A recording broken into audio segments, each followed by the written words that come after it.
It's 6 a.m. You can see the sun coming up behind me, and you can hear some of the birds. And I had a pretty good night's sleep last night.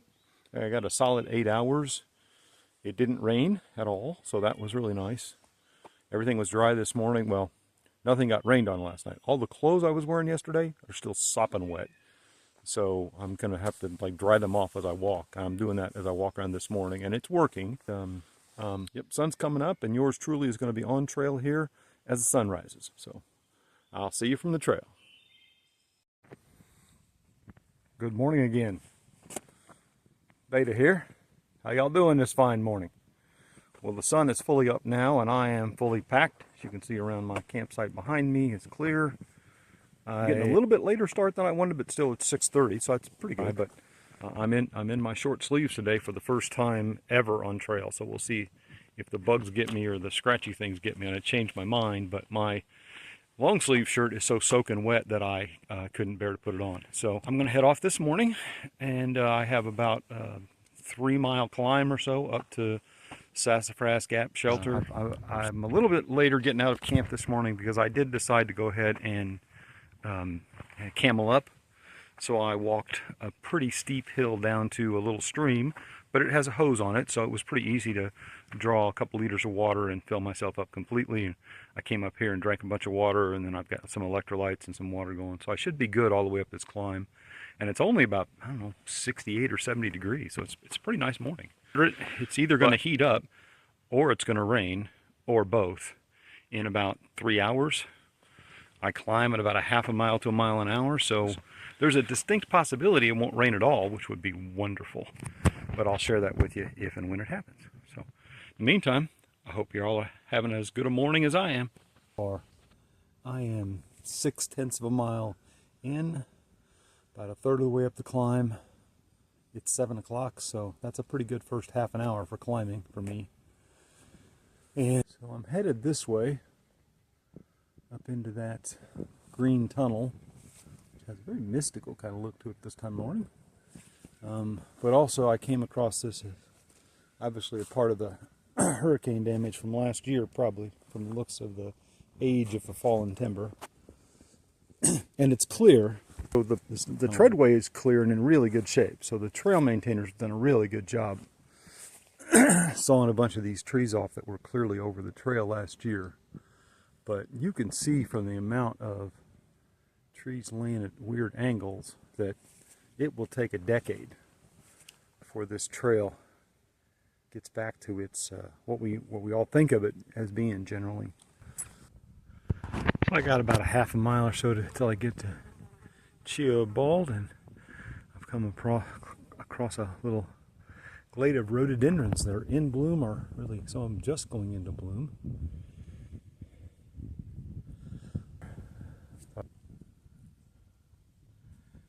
And then, of course, as I did, I realized that the bees were also busy enjoying the beauty of nature. There's little Mr. Eft hanging out first thing in the morning. He's a tiny one. Almost stepped on him. So I made it to Chio Bald by 8:30. And that's the view looking east.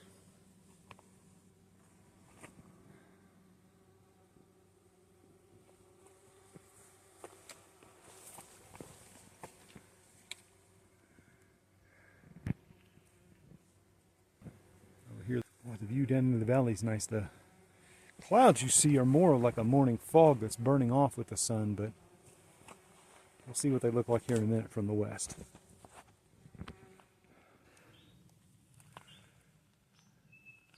So it's 8:35, and this is Chio Bald up above the clouds this morning. Of it, the bees. The scenery's pretty nice, even with the clouds.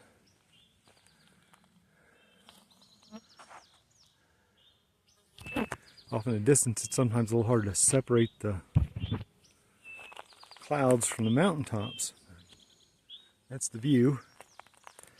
And I'm going to take a little 10-minute break here. I think I'm going to leave the shoes on, but took the pack off. I'm going to have kind of a second breakfast and hydrate a little bit. Most of my day from here on is downhill. There's a little bit of one small climb, but got about 6 or 7 miles to go. Well, I got a mile and a half or so to go to the Sassafras Gap shelter, which has rattlesnakes at it, so I don't know how much time I'm going to spend there. This is an azalea that's up here. And it's still partly in bloom and partly spent bloom on top of the bulb. Seems like a really nice spot to take a little break, though.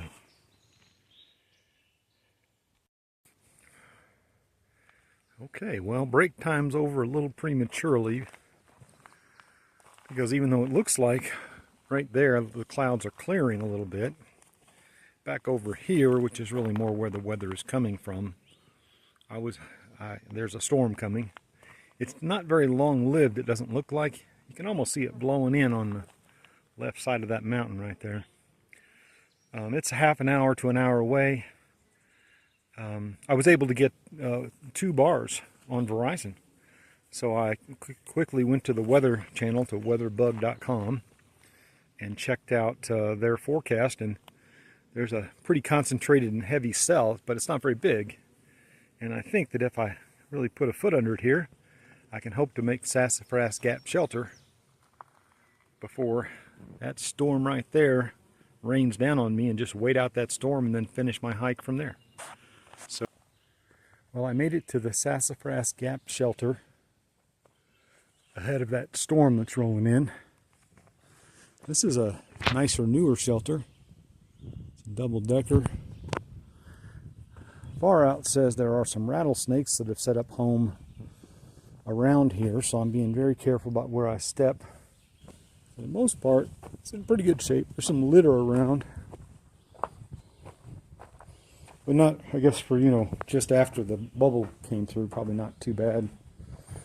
And there's a fire ring over here, and there's another stone fire area right down here with a bunch of litter in it.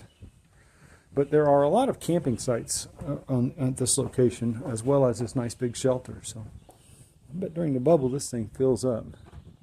Get out and set up and take another break here that's a little bit more extended, since I couldn't take one at the last place because the storm was rolling in, and I'll see if the storm gets here or not. So I made it here at 9:15. So, you know, I can hang out here till 9:30 or 10. It's only about a 7 mile or less hike down to the NOC. So I'm making really good time today. Might be off trail by 2 or 3, and maybe go into Gorgeous Days will pick me up and I can pitch my tent on one of their tent pads, and then I think I might go into Bryson City or something, have a dinner at a restaurant. So, but it's a pretty little valley they have tucked this shelter away in, and I'm here all by myself, so I'm gonna relax and take my shoes off and sit a spell. Well, I waited about 15 minutes for a storm that part of the radar said was about to blow in this area, and it's, as you can see, the sun's out now. So I checked the forecast again for this area, and now it looks like there's more of a likelihood of rain later on in the day, like about 1 or 2.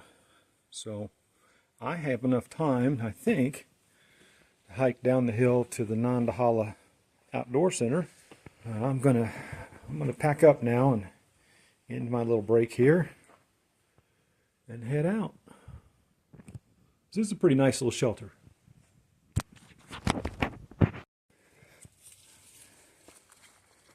Come across a whole field area along the trail with these little purple and white flowers. I'm not sure what they are, but I think they might be wild geraniums. Also some yellow ones over there. So this is a part of the trail that, if you hike it with the traditional early spring starters, when you come through here, you don't have all this undergrowth, so you don't have to fight through all these weeds and sticker bushes, but you also don't get to see all these flowers. So the trail giveth, and the trail taketh away. Still going uphill a little bit after the shelter, but I don't have too much of this left. Here's one of them close up.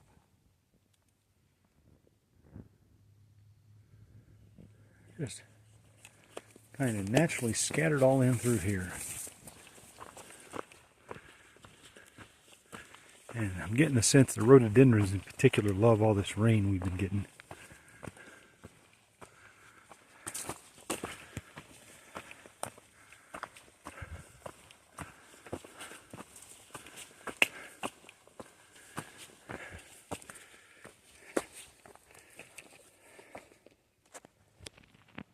So I'm about 3/10 of a mile from the jump up. Got a pretty decent downhill. I stopped to hydrate and check mileage, and I noticed off in the distance somebody's stealth camping up here. So I'll respect their privacy, but good on them. This will be the first person that I've come across all day today, so I'll make sure not wake them as I go by, not disturb them. Nice tin spot though. Good job. Props. Heading toward the jump up. I got to this view just before it, and I see down into the clouds, and I thought that was just a great view of the clouds in the valley below us at this elevation. And you can kind of see various mountains off in the distance. I don't know if you can see the furthest ones, which are, I think those are the Smokies. So this is the water source,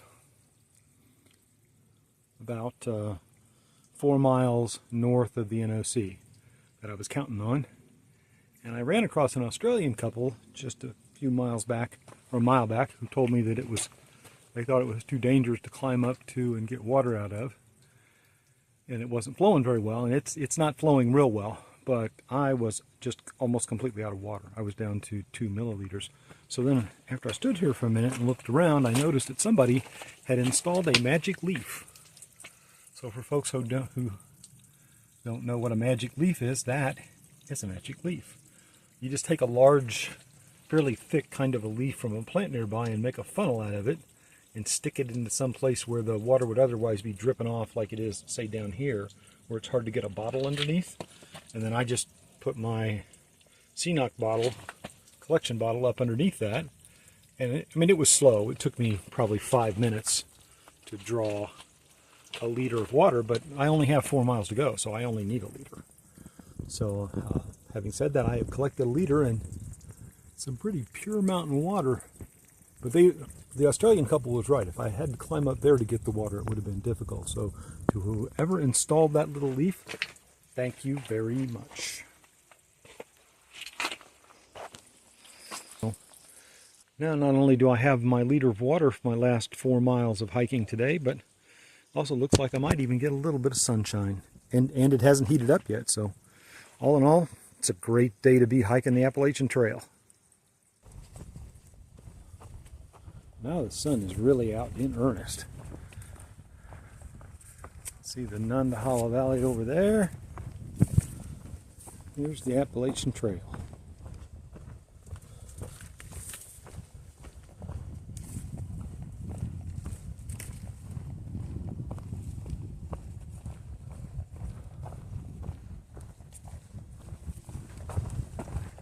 This part of the trail is so cruisy that I've tucked one of my poles away on my armrest, and I'm literally dragging the other one behind me, you might hear.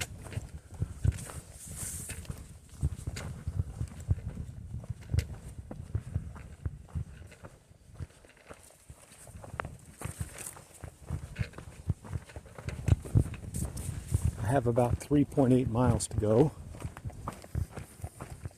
It's almost all downhill. It's actually 150 feet of ascent and 700 feet of descent. It's kind of so nice I can look off to the side. Usually I have to look, right down here. Watch my foot placement over rocks and roots and stuff. This path I actually get to look around and enjoy hiking. So it never did rain today at all. And the sun has just now come out, so it's maybe heating up a little bit, but never really got all that hot. Yeah. Another pretty... I did decide I'm going to modify one or two things about my hike through the Smokies based on the experience of the last 3 or 4 days. Since there is a similar kind of unpredictable but likely rainy weather predicted now for the next week. So I don't think it'll be too hard, but I have to call the backcountry permit office as soon as I get off trail and make arrangements for them. Assuming there's availability, but I'm pretty sure there will be availability at the shelters, even with their reservation system. Since I'm hiking through the Smokies as a section hiker, though, I've had to make reservations at first a campsite and then several shelters. I'm going to change around a couple of those shelters if I can, if they have availability. And the only way to do that is by calling in to the backcountry permit office. There's no automated online way to change your reservation, and the permit office is only open till 5.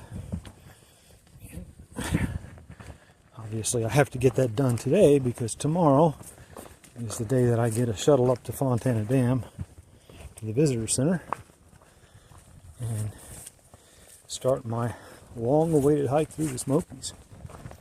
I told Mrs. Data before I left that this particular segment of the Appalachian Trail is one of the things I've been looking forward to hiking my whole life. So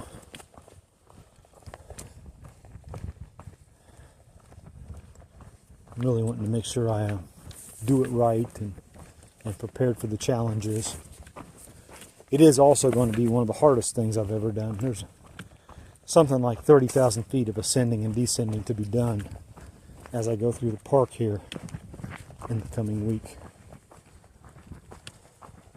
That's probably, almost certainly, that's more climbing on a trail than I have done over the entire course of my life put together. And that's not just the last year of long distance hiking. That includes the one climb I did in and out of the Grand Canyon, and also a climb I did up into the Tetons years ago with Mrs. Data. The sum total of my life's climbing will be eclipsed by the 1 week I spend up in the Smokies. So I'm personally interested to see how I bear up under all that, because that is a legitimate challenge that has me a little bit intimidated, I'll be honest. But that's why I do this hiking, right? I know a lot of people come out here for different reasons, but in part I come out here because as a 64-year-old guy, I wanted to do something that was fun and enjoyable, but also very challenging, emotionally, educationally, physically. And the trail has thus far proven to be all of that and some more. It looks like...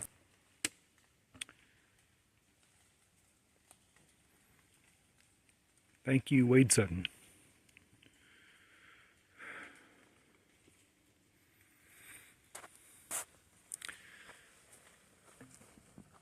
I think sometimes we forget about the sacrifices that people have made to build this trail.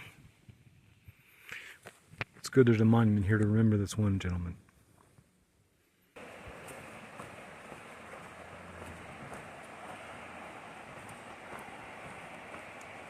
That's the Nantahala River you hear in the background over there.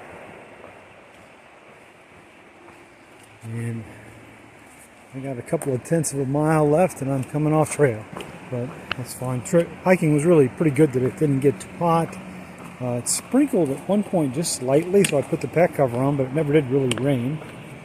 And it didn't get sunny enough to heat up very much. That was really nice. And I think I might go into Bryson City for some dinner.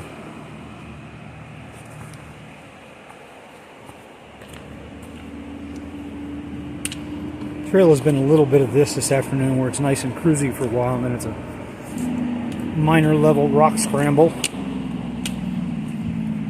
with some interesting outcroppings.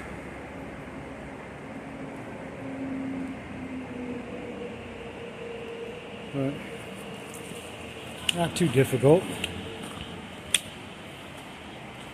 I went to a family of 5 earlier. They were hiking into one of the shelters.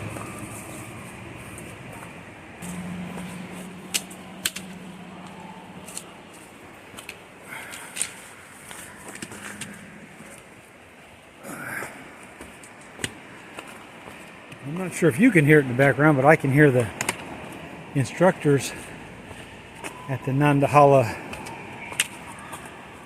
rafting school and their pupils screaming and hollering, having a good old time.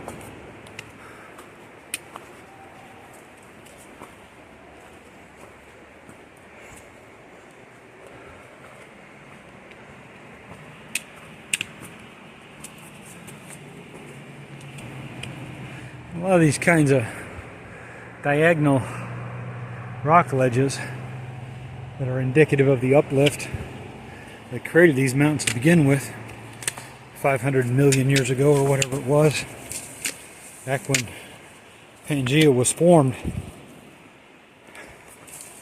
A lot of folks don't know that when they hike the AT, but you're hiking over some of the oldest rocks on the planet on a mountain range that once stood taller than the Himalayas, twice the height of the Rockies or more.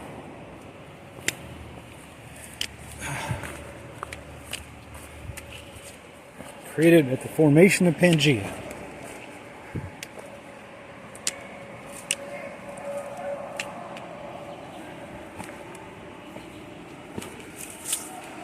Thought I'd film this because I figured the last half a mile would be easy, but it's turning out not to be so easy.